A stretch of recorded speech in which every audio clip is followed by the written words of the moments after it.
What about the band you had in the 60s, with Herbie Hancock, Ron Carter, Tony Williams, and Wayne Shorter? Herbie was like a sponge. Anything you played was cool with him. He soaked up everything. Herbie would just play and play and play because he could, and because he never did run out of ideas. Man, that motherfucker used to be playing so much piano that I would walk by after I had played, and fake like I was going to cut both of his hands off. Ron, it would take him 4 or 5 days to really get into something, but when he got it, man, you'd better watch out. Because that motherfucker would be laying it down, and you'd better get up and play your ass off or you were going to be left behind and look real bad.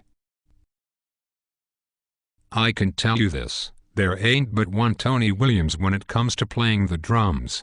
There was nobody like him before and nobody like him since. He's just a motherfucker. Tony played polyrhythms all the time. He was a cross between Art Blakey and Philly Joe Jones, Roy Haynes and Max Roach. Those were his idols, and he had a little bit of all their shit. But his shit was definitely his own. He was the only guy in my band who ever told me, "Man, why don't you practice?" I was missing notes and shit trying to keep up with his young ass. Wayne was always out there on his own plane, orbiting around his own planet.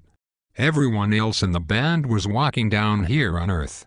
He was the intellectual musical catalyst for the band, and just seemed to bloom as a composer when he was in my band.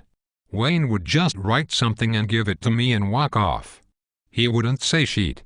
He'd just say, "Here, Mr. Davis, I wrote some new songs." Mr. Davis. Then I'd look at the sheet and it would be a motherfucker. The music we did together changed every fucking night.